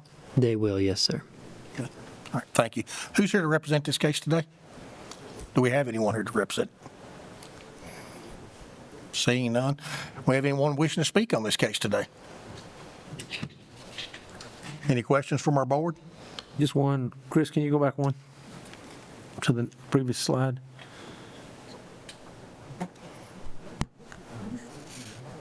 I see it now. Okay. North wasn't north for me, and I couldn't read the north symbol. So that is correct there. That's where they have a flea market unauthorized in that corner right there. And it is, there's a dollar store on the southeast corner. it's diagonal from it, but there's a gentleman that sits up there all the time across this, in that gravel area. I think he just sells honey and chicken, so he doesn't qualify as. Yeah, there's some tools there occasionally, so. I don't know if I just didn't know if he had opposition to this. That's the questions, Mr. Chairman. I think he is not a zoning violation because he's not there permanently. He would be more of like a seasonal roadside stand since he doesn't have a brick and mortar operation there. Is not permanently. There is a building there. Yeah, he's never utilized that to my knowledge. Yeah. Any other questions from our board? Do we have a motion? Motion to approve. Based on staff recommendations. Motion from Ms. Weathers to approve based on staff recommendations. Do we have a second? I'll second. Second from Mr. Renfro. All those in favor vote aye. Aye. And those opposed. That motion will carry. We're ready for the site plan, Speedway Industrial Drive, Building 7 Truck Court. Yeah, this is just a parking lot expansion. This future proposed parking was on the original site plan. They are looking to exercise on that. This is to the south side of that property. With technical correction, staff can recommend approval. Who do we have here today to represent this case? Yes, sir. Hey, good morning. My name is Jeff Connextam with Hamilton Development Company. I'm here to answer any questions. The tenant in the building is looking to safely park more trailers. They've been parking on the road, and so we're going to build them this lot to get them off the county road. All right. Thank you, sir. Anyone else wishing to speak on this case today? Seeing none, do we have any questions from our board? If not, I'll call for a motion. Motion to approve based on staff We recommendation. have a motion from Mr. Turner to approve based on staff recommendations. Do we have a second? I'll second. Second from Mr. Neal. All those in favor vote aye. Aye. And those opposed. That motion will carry. Ready for the site plan for the Centennial roofing signage. Mr. Chair, this is just a site plan for Centennial roofing signage located at 7104 Lebanon Road. With technical corrections, staff can recommend approval. Okay, thank you. Who do we have here to represent this case today? Seeing none. Do we have any questions from our board? Not, do we have a motion?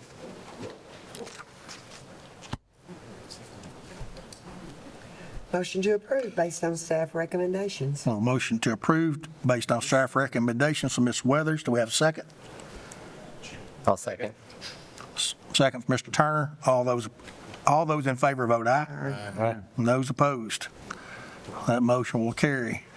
Ready for the final on the Denny property on Flatwoods Road and Vesta Road. Christopher? Yes, sir. This is the Denny property located at Flatwoods and Vesta. This plat meets requirements. Staff can recommend approval. This is 10 lots that are before you today.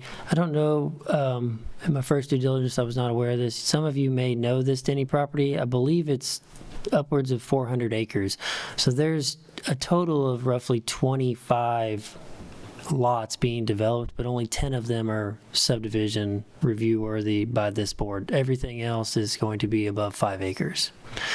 Just to kind of give you a little bit of background on that. You're looking at the 10 lots in front of you, but the Denny farm in total, I believe, is somewhere between 25 and 30 lots. But and all this is on soils, correct? Every lot will be on traditional septic system, yes, sir. Okay, thank you. We have anyone here to represent this today? Jim Carmen, Carmen Surveying, representing the Denny property. Just be glad to answer any questions you might have. Just to clarify, it's like 275 acres, and I think it's going to be in 37 tracts altogether. Okay. But these are just the 10 sub 5 acre tracts that we're dealing with. All right. Thank you, sir. Anyone else wishing to speak on this case today? If not, do we have any questions from our board? Yes, sir. It's on both sides of the Flatwoods. They have property on both. No, they only have property on one side of Flatwoods. It's on both sides of Vesta. Can you look at the previous? I see blue. So like Flatwoods is running north here. Oh, I can't point that direction. I'm not allowed to do that anymore. But if you look behind you, Flatwoods is right here. So it's only on the east side or the west side of Flatwoods, and then it has property on both sides of Vesta. I didn't see the road name. Thank you, sir. Thank you. Anybody else with any questions? Do we have a motion? Motion to approve. We have a motion to approve, Mr. Turner. We have a second. Second. Second for Mr. Renfro. All those in favor vote aye. Aye. Those opposed? That motion will carry. Ready for the preliminary for the Meg Wright property. Yes, sir. This is a preliminary located on the Meg Wright property. This is 8081 Canesville Road. Plat meets requirements. Staff can recommend approval. There's no additional infrastructure. These are all existing road frontage lots being developed. Okay, thank you. Do we have anyone here today to represent this case? If not, do we have anyone here with any questions or comments on it? Do we have any questions or comments from our board? If not, I'll call for a motion. So moved, based on staff recommendations. I have a motion from Mr. Renfro to approve based on staff recommendations. Do we have a second? Second. I have a second from Mr. Woods. All those in favor vote aye. Aye. And those opposed? That motion will carry. We're ready for the preliminary for Ravens Crest, Phase 4. Yes, sir. The next thing is the preliminary for Ravens Crest Phase 4, which is 65 lots in this phase. The applicant has requested deferral, and I do have that email to the May 22nd, 2026 meeting in order to do further due diligence on the property. I also have a copy of that email if you want me to pass that down for you all to look over. But they are requesting. Anybody who can have the opportunity to speak on it. They are requesting a 1-month deferral. May 22nd? May 22nd, 2026 is our next planning commission meeting. Thank you. Do we have anyone here today wishing to speak on this case? Seeing none, I'll make a motion. We continue this to the 5/22 meeting. Second. We have a motion and a second. All those in favor vote aye. Aye. Those opposed? Motion will carry. And they're ready for the subdivision of the Dean and Betty Ligon property on Beckworth Road, 3 lots. Mr. Chair, this is located at 6721 Beckworth Road. This is 3 lots. Plat meets requirements. Staff can recommend approval. Anyone here today to speak on this case? I would just like to say, same as whenever they do anything good, same thing, safety and the flooding, because this is literally right around the corner. I think it's great that it's 3 lots. Not 69. So much better. Anyone else wishing to speak on this case? Have any questions from our board? How far is this from the upper intersection, Mr. Chairman? What intersection? Which intersection? Are you talking about the Central Pike intersection? Yes, sir. I would say it's probably 3/4. Well, the Quad Oaks development is probably 3/4, so it'd be just a hair over that, I would say. Well, good. I looked at the right thing then. Yeah. We'll make sure that Thank you, Mr. Chairman. Is that it, Mr. Renfro? Yes, sir. Okay. Any other questions from our board? Do we have a motion? Motion to approve based on staff Have a recommendation. motion to approve from Mr. Turner based on staff recommendations. All those in, I'm sorry, do we have a second? Second. Second from Ms. Weathers. All those in favor vote aye. Those opposed? You in a hurry, Gene? Aye, I guess so. You're now ready for plats for affirmation. For that accurate? Yes, sir. First, I just read all these together. Is that okay? Absolutely. Okay. First one is a subdivision of a portion of the Ernest Wilson property, which is 1 lot, so located at 6677 Trousdale Ferry Pike, map 65, parcel 23. Second one is a re-subdivision of the Nathan Langley property, 1 additional lot located at 1537A Chicken Road, being map 124, parcel 9.10. Third is an amendment to the Sherry Acres subdivision property, lot 80, phase 4, and this is at 5016 Porter Hurt Drive, being map 118, parcel 85.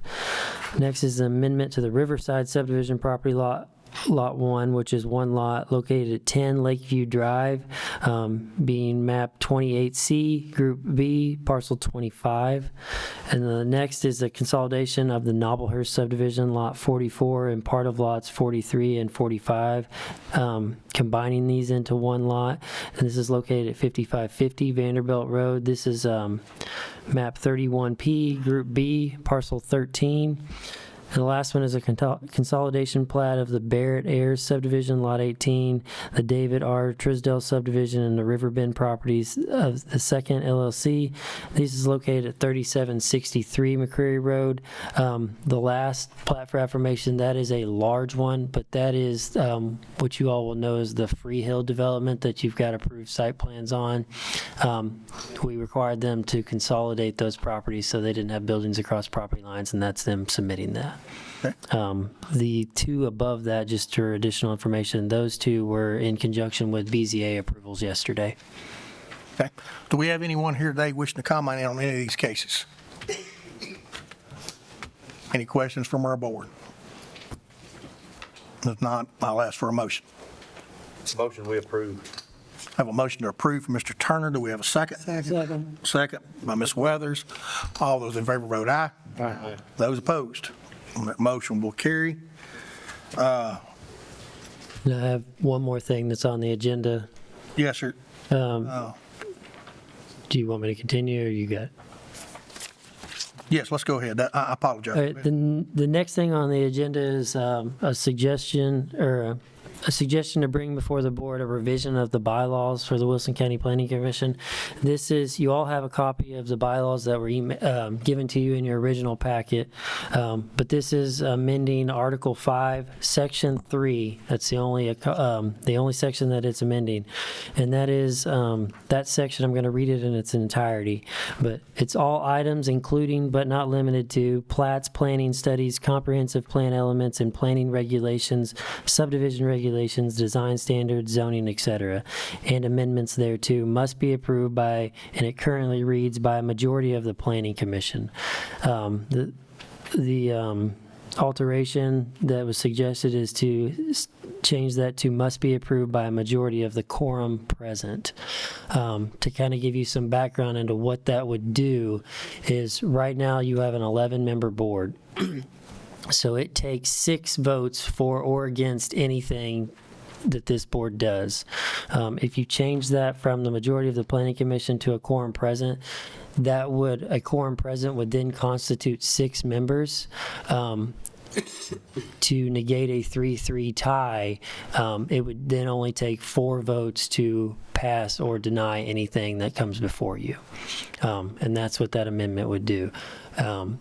I do want to mention that this is a change to the bylaws, so it does take 6 votes to amend the bylaws, and that will not change regardless of your decision here today. Yes, sir. To future amend the bylaws, that will still take a majority of the Planning Commission, and there's not a way to amend that section. That's a TCA requirement.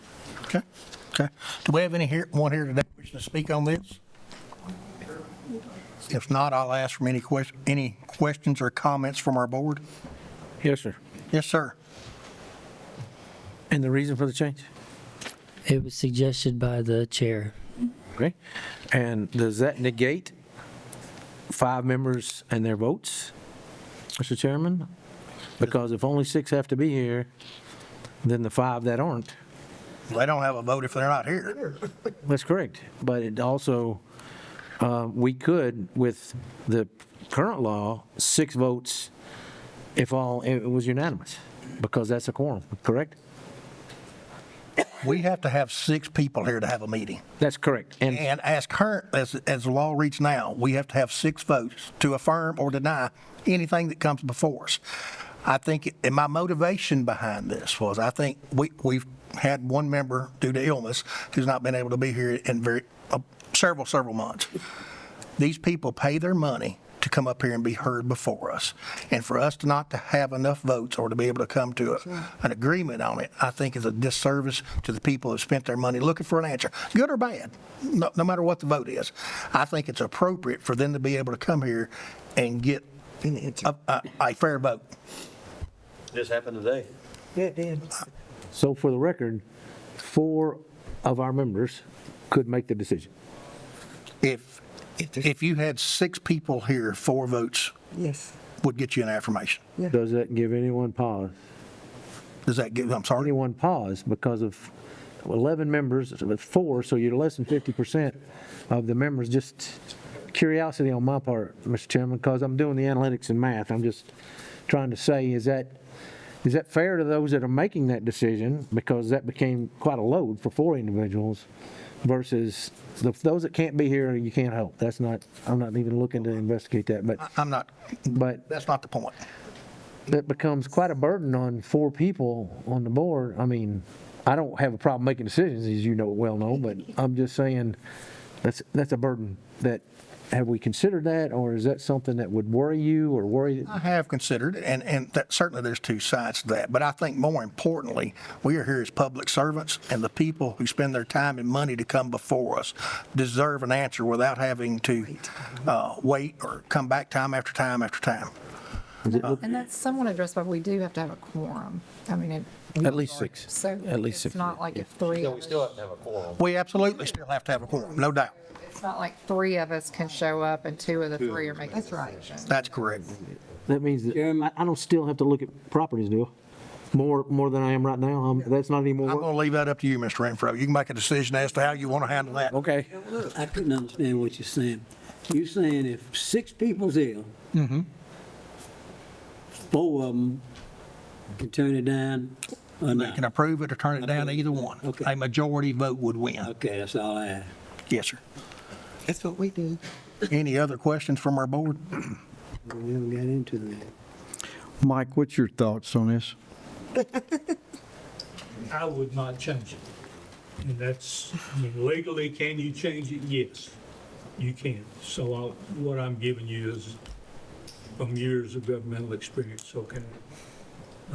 As Mr. Renfro noted, even if all 11 of you are here, 4 of you could approve something, the other 7 just passed. And I just don't think that's good for a majority. I mean, I think before something ought to go forward in majority. Either way, that's just me. You asked me, so I'm telling you, but legally you can change it to that. But, you know, people that are bringing these big, well, I will not go there. I do need to clarify that. I'm sorry. I don't know if you'll be in trouble. Well, no, sir, I can't say that. And legally, I'll say again, legally it can be changed. Okay. I do need to. What's going on now, though, is it? I need to. I mean, we've been doing it ever since I've been on the board. I just need to clarify what Mike just said, and I'm not disagreeing with you, but like the way that it's worded, if 11 people are here and 7 of them abstain and only 4 vote, that would not pass it because it's still slated a majority of the quorum present, not a majority of the quorum. And that's probably a bad example. Yeah. I'll say, if you feel like you need 11 people on this board, then 6 ought to carry something. That's just the way I look at it. That would be like a county commission or whatever. We have to have 13, whether the people are there or not. And we can't, if there's 15 people there, we can't say only 8 of them can carry this thing. It still takes 13. Is that a local rule or is that a law? No, that's the law. Okay. That's the state law. On the county commission level? On the county commission level. Now, the stuff that Christopher sent out is correct, but the basis for a majority of the quorum is actually the Attorney General's opinion from 1998. And that's 28 years old now. And I'm a different Attorney General, I don't know. But that doesn't have the effect of law. But I will tell you that that's the highest ranking legal officer in the state of Tennessee. Yeah, his opinion is you could do what we're proposing. Yeah, I think you can. Okay, that was my question. When's the last time we had 11 here? Well, I think that's where he was going. This kid's in yeah, Centennial. I understand that. Yeah. Well, we have been called out on more than one occasion when we have these votes to where we don't vote up or down, and it gets to the county commission level, we get called out for that. Yeah. And these people absolutely deserve a yes or no. Whether you agree or disagree, they deserve a yes or no. But there's a safeguard built into that, and you saw it today. If you don't give them a yes or no, it goes up. Well, the safeguard benefited one side. Yeah. It moved something forward today. It does. So, okay. Any other, I'm sorry, Mike, go ahead. No, I agree with you. Okay. Any more, is it too late for any public comment? Oh, God, yes. Put him on the clock, but go ahead, please, come forward. Go ahead and push, go. Kurt Neal, 1000 Murphy Lane, Lebanon. But anyway, and I don't know, it seems like it's a pretty good discussion about what y'all are going to do on this deal. I don't know that I can weigh in one way or the other. I just had a question. Can you not have an alternate as Bose and some others do? Can you legally have an alternate? Those questions have been asked. Okay. The law does not call for us to have alternates. The law say you cannot have. It does not say that. It does not call. On BOZA, the law specifically gives you that authority. Do any other planning commissions in any other counties in the state of Tennessee have alternates? I can't answer that. Not to my knowledge. Okay, that's all I wanted. Thank you. I don't know the answer. Any other questions from our board? Seeing none, do we have a motion? I will make a motion, we approve the adjustment to our voting bylaws. Second. We have a motion and a second from Ms. Weathers. All those in favor, vote aye. Aye. Those opposed? No. Okay, I need to, who voted no? Mr. Renfro's a no, Mayor Hutto's a no, and Mr. Neal. Say no to. Mr. Woods is a no.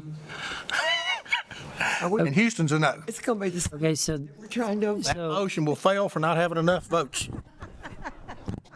you can't make. I will, and I will speak on my behalf if I can.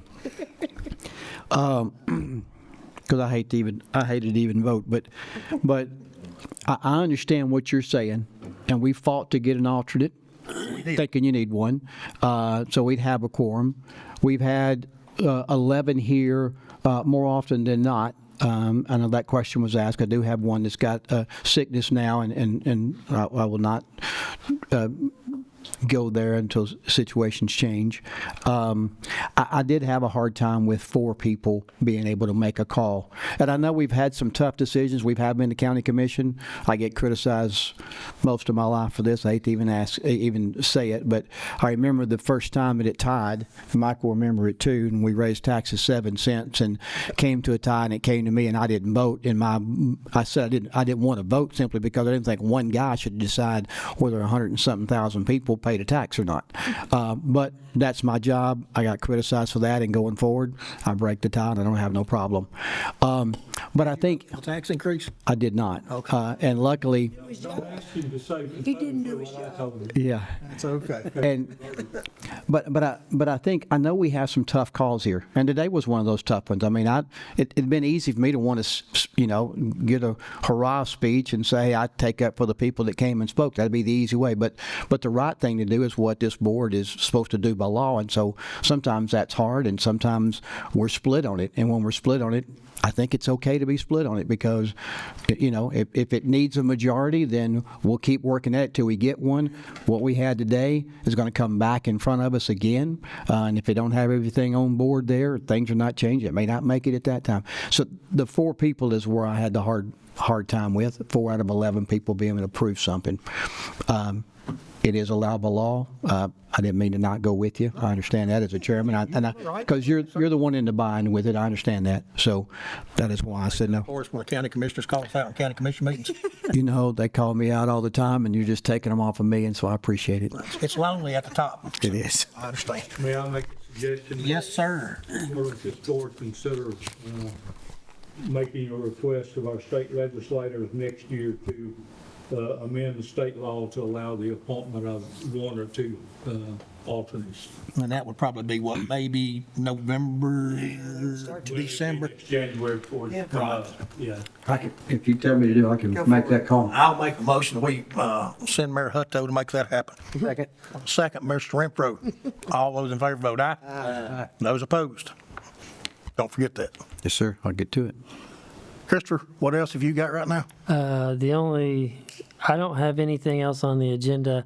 I do have for you, your all's continuing education with Mr. Sam Edwards is next Thursday in this room from 3 to 4:30.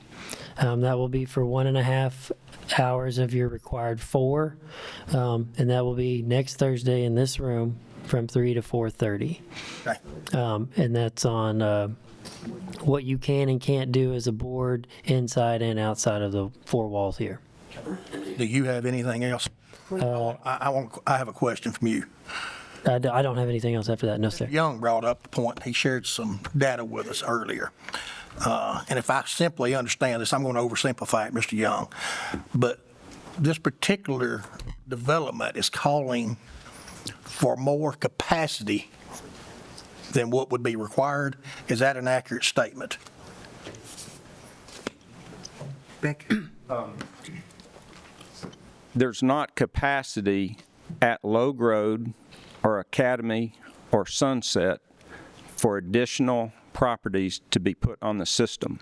No, this is nowhere close to that, though. Well, I know, but it's all the same. It's a common thread throughout the county. That's what the trouble is that, for instance, it's Beck Haven or Ravens Crest, whatever. There's 49 acres of drip at Logue Road. There's 75,000 gallons per day that can be sprayed on the golf course. When you do the math, they don't have enough capacity for the homes that are on it now. And when you put more homes on it, it'll just make that worse. So what I'm suggesting, and I think the developers are okay with this concept, that they're responsible for every drop of effluent that they create, and they're willing to put a flow meter on the outbound and the inbound side to make sure that they take care of what they create, but they're under no obligation to take any more effluent than they produce. And so it's the same solution that the school did. The school was able to obtain an ongoing permit with the same concept. When the school sends a gallon to the lagoon, they can only take a gallon back. And the scheme was to build this pipeline to put a subdivision effluent on school soil. And by using the proportionality in the permit, that was stopped. And so whether it's Beck Haven or the next 10 that come to Logue, you're going to have to address the fact that they don't have the facility for the final disposal. They have enough capacity for the secondary and for the disinfectant, but they don't have a place to dispose it. But the rules that are in place, assuming we follow them to a T, dictate that if I'm producing 100,000 gallons a day, I've got to have a drip field for my development that is capable of handling that. Actually, I've got to have a drip field that's capable of handling 150,000 gallons a day, based on the rules that are in place today. You have to have 1.5 times. That's true.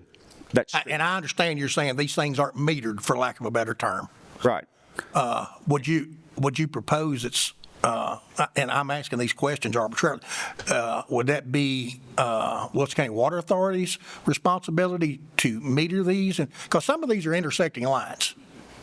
I think, and once again, I've spoken with the developers, and using the Academy Road in the school as an example, the developer, I guess I'm speaking for them, but they're not here. The developer is in agreement that they will fund meters on the outbound side and meters on the inbound side. Will they monitor those meters? That is a function. That is a function of the operating permit. And the operating permit, which is a modification to the existing Logue Road facility, that will be, it's the same thing at the school. Every month they have to write down what left and what came back. And so that's a public record. So the neighbors can see that what they're processing next door to them came out of that the new subdivision. Because what you don't want to have happen is, say, Adenis or the Water Authority looks at that subdivision as a sewer with some houses attached to it. And that's not right. What's fair is the subdivision takes care of every drop that they produce, but no more. And you can see the photographs that I sent you. That's what it looks like when you send other people's effluent into a drip area that's not designed for other people's effluent. And that's how you stop it. Thank you very much, sir. And I apologize. Thank you for the knowledge on this. I just wanted some clarity. Another point of clarity. I'm sorry, please, you go. So, with what he's saying, I mean, can we can't. We have no control over that, but we have control. Saying is all we're holding them to is they have to get public sewer. It may not be a Dennis. They may get somebody else to come in here that's authorized. Well, and we have no control over that, and certainly, we have no say-so on what TDEC approves or does not approve. But I was very curious because if you had, and I guess Pine Creek's a perfect example. Pine Creek has availability to dispose of wastewater. It's a centralized wastewater, if you will. And we have no idea exactly where any way to track that water directly. What's coming out today may have come from a different place than it comes from tomorrow. That was what I was wanting to get to. Right. Well, this isn't something new because the precedent was set at the Academy Treatment Facility in the school. That's how they were able to go from the pump and haul to a more permanent permit. Mm-hmm. And it was simply that the school is not responsible for processing effluent that was produced by the subdivision. And you do that. I wanted to make sure I understood exactly where you were going with that. Yep. Okay. Thank you, sir. I need a clarity on the math. 150,000 is what our chairman alluded to as being a percentage over. Has to have the capacity. So they ship out 100,000 metered, and they're supposed to get back 100,000, but does the proportionality permit the 150, which the field is now capable of doing because of the size recommendation or requirement, and they take the 100 back, plus since it's 150, can they get 25 more that's coming back in even though they didn't produce it? I need some clarity on this permit for true proportionality. If they produce what they produce, but they have capacity for more. I think the moral of this, the bottom line is that is designated for that particular subdivision. I can address that. An overage. I can address that. Proportionality may be slightly the wrong term. It probably is more correct to say equal. So if you send 100,000 back, you get 100,000 back only, even if you have capacity for more. And that's the issue at the school right now. We've got a precedent for all of this. The school has the capacity for the equivalent of 50 homes. Okay, so that's about 15,000 gallons per day. And right now, the school is not using all of it. So it would defeat the whole purpose if you said, well, the school is out for the summer and it's not using its capacity. We're going to bring all the effluent from the subdivision during the summer. No, you can't do that. It has to be an equal amount, maybe proportion. Clarity I needed. Yeah, maybe it's not proportion is not the right word. Yeah, because it's a ratio when you talk proportion, and it's. Yeah, sorry about that. No worries. Okay. Thank you for your help, sir.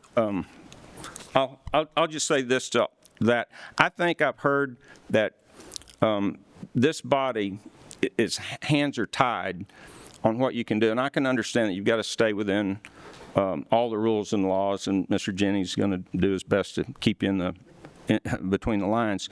But I think you have a lot more power than you give yourself credit for. You have that capability to make suggestions.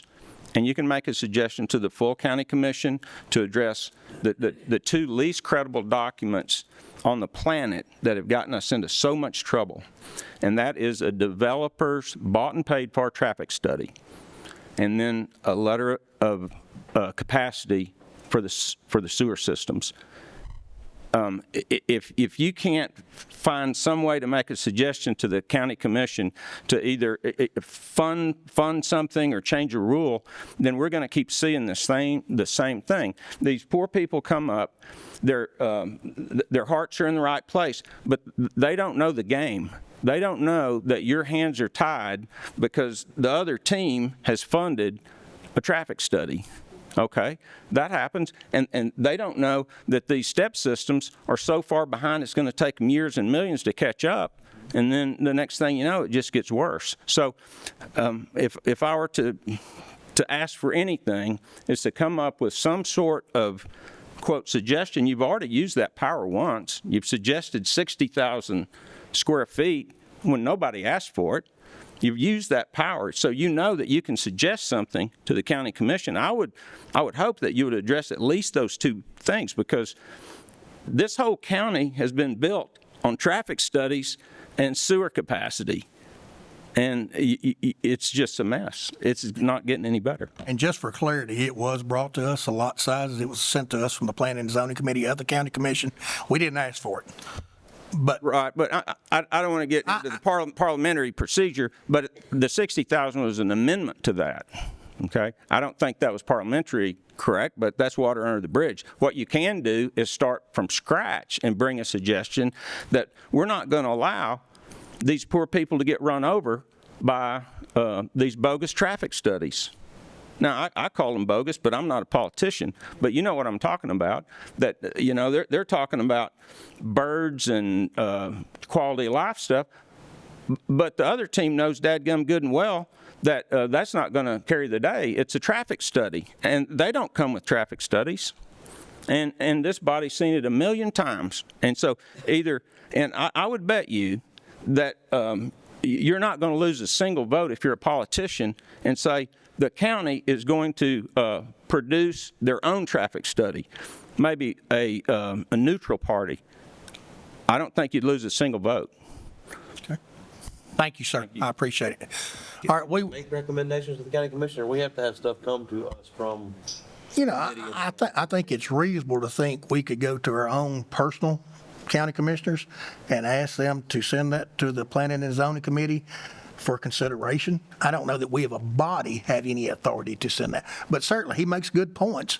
And I think Christopher, if he hears enough, he has a right to go to the Planning and Zoning and ask them to consider certain things. Yeah, you've got two options as part of that suggestion route if you want to take it. You can either make it a matter of zoning, which is a resolution that you all see and forward to the county commission for their ultimate decision. If you're trying to add more teeth into what you all do on a daily basis, you all are governed by the subdivision regulations, and that is unique to your body. That does not go through any other committee for approval or anything. If you want amendments to your subregs, that comes to you. You all have to make a majority of the membership has to approve amendments to your subregs. But that can be done at this body if you wanted to increase minimum requirements on any particular part of development. Now, if you wanted it to be an overall change as a matter of zoning or use by rights, that will be a resolution of the zoning ordinance, and that would go to the county commission. So you've got, depending on which avenue you want to take and how diligent or strict you want to be with it, you can either make it a governing law of this body or a county-wide rule. Well, we can draft a resolution to send to the county commission, or it has to come from the Planning and Zoning Committee to us first. You would, the planning commission can request a resolution be drafted to be sent to the county commission, and then that would ultimately go to the planning and zoning committee for their review. It would come back to you for a formal recommendation, and then the county commission. But yes, the planning commission can request resolution drafts, yes. Okay. All right, thank you. All right, at this time, we will open the floor for public comment. Anybody got anything they want to talk to us today about? I'll try to be very brief. Yeah. I'm back again. If y'all want to just pass those, I've only got one copy, so if y'all would just briefly, I'll go over that. Go through that. Very near 1000 Murphy Lane. I'll speak about something that you guys 100% have control over, and that's the land use plan. I'll read this very briefly here. This is written by someone that was on a steering committee but not in this county. And this is what he was telling the public. I encourage you to show up. I encourage you to be passionate. I encourage you to bring solutions rather than just complaints and problems. You really only have two choices. Try to shape where you live and work into something you're proud of, or let it be shaped by others and live with the results. If we do what we've always done, we're going to continue to get what we've always gotten. And like I said, that was written by someone that was on a steering committee in a different county, encouraging people to speak up, and that's what I'm here about. And my concern or issue is this land use plan, 70, 80, 90 pages, 60, whatever it is, have one very small concern. Rural living, which is a place type, has a definition of 1 dwelling unit per acre. As most of us know, that currently doesn't align with A1 zoning of having 2 acres per unit. So I have a compromise, I feel like, is originally they wanted 1 dwelling unit for 3 acres, then they settled on 1 dwelling unit per acre, and I would just ask that we go back and meet it in the middle, and we have 1 dwelling unit for 2 acres as a definition of rural living. And you can also look at, none of this is my facts, this is stuff that GNRC put out. They put that out based on public input, which was maybe 2,000 people, give or take. The document I've handed you there from GNRC, by going from 2 acres down to 1 acre, is that in alignment with the document that I just handed out that you guys are reading, the mission statement about preserving the rural part of the county? Is that doing that by dropping the lot size? And I'm also trying to get a little bit in front of what you guys see up here every month from the other end of the county, if I can keep the land, or not I, if we as a community could keep the land use plan in rural living at 2 acres, to me, that's pretty clear. That's pretty clear at 2 acres. That kind of aligns with A1 zoning. I think it would make it harder for developers to come in and want to be rezoned R1 or have 1 acre developments. I would also ask, maybe, I know you guys are going to have a workshop, so why did the steering committee want the definition of 1 dwelling unit per 1 acre in the rural living? Why do they want that in there? I would ask that. I would assume at some point in time they want 1 house on 1 acre. That would be my common sense approach. If you want that language in there, which they did because they put it in there, how do you want that to play out in the next 10 years? How did the steering committee, and I would just ask you guys to possibly amend that language and take it back to a minimum lot size of 2 acres per dwelling unit. That's all I got. If anybody's got any questions or anything, I'll be glad to. Well, good. Thank you, sir. Thank you. Do we have anyone else here today wishing to speak? Yes, ma'am. My name is Danya Bentley. I reside at 77 Twin Cove Drive, and I own 79 Twin Cove Drive as well. I am a Wilson County resident for 57 years. I'm here today to speak upon the upcoming land use plan. It has come to my attention that the definitions for the rural living and rural agriculture have been changed from what GNRC originally recommended. I do not approve of the higher density changes that have been made in the steering committee. I respectfully ask that the original definition of 3 and 5 acre minimum lot size return. My entire community wants this. I am not aware of anyone who agrees that rural living should be 1 acre minimum lot size.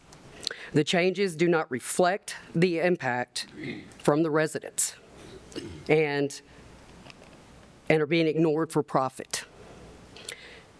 Please change the definitions back or change all of rural living to rural agriculture when you review the plan. Thank you. All right, thank you. Anyone else wishing to speak today? Seeing none, Christopher, you're done? Yeah, the only thing Perry mentioned, the work session. There will be a work session held. I can't give you an exact date yet. You will be notified if I'm able to do that.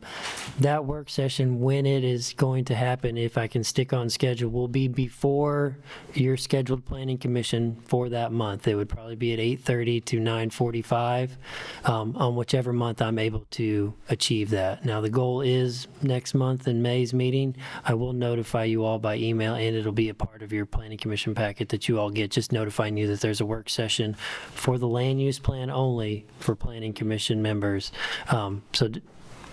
Anybody can come. It'll be advertised. It'll be open to the public.